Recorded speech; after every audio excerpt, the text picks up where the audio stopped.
Right, ఇక 10వ తరగతి విద్యార్థిని పట్ల టీచర్ అసభ్యంగా ప్రవర్తించిన ఘటన నకరికల్లో చోటు చేసుకుంది.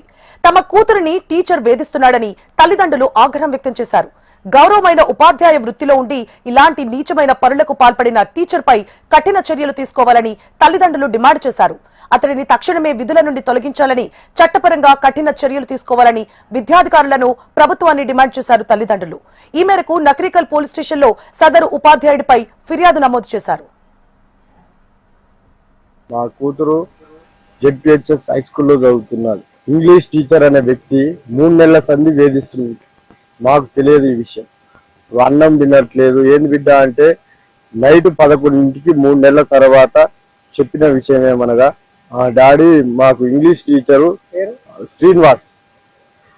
శ్రీనివాస్ అనే వ్యక్తి వాళ్ళకు 3rd పీరియడ్ లో చెప్తాడంట, ఇది చూడకపోతే క్లాస్ కాయ మాకాయ చూస్తలేవేంది, బయటికి పోతుంటే బయట కనపడితే డల్లుకు కనపడుతున్నవేంది, పోయి వస్తుంటే క్లాస్ దగ్గర కనపడి కారు ఆపి మరి మా కాలేజీకి రావట్లేవేంది, నువ్వు వస్తావని చూస్తున్నా, 2-3 పిల్లల్ని ఇలాగా వేధిస్తుండా సార్. మరి ఆయనది ఏందో మాకు తెలియదు.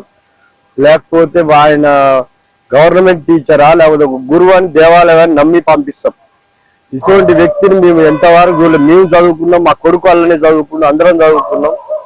హెడ్ మాస్టర్ గారు కూడా మాకు తెలుసల్లా ఈ వ్యక్తి అనే వ్యక్తి ఇంత పాపాత్ముడని మాకు తెలియదు. చిన్నపిల్లల్ని చూసి 15 ఏళ్ల వయసు లేదు ఆ అమ్మాయి ఇలా టార్చర్ చేయడం ఏంటి? గవర్నమెంట్ కఠినమైన చర్యలు తీసుకోవాలని కోరుకుంటున్నాం.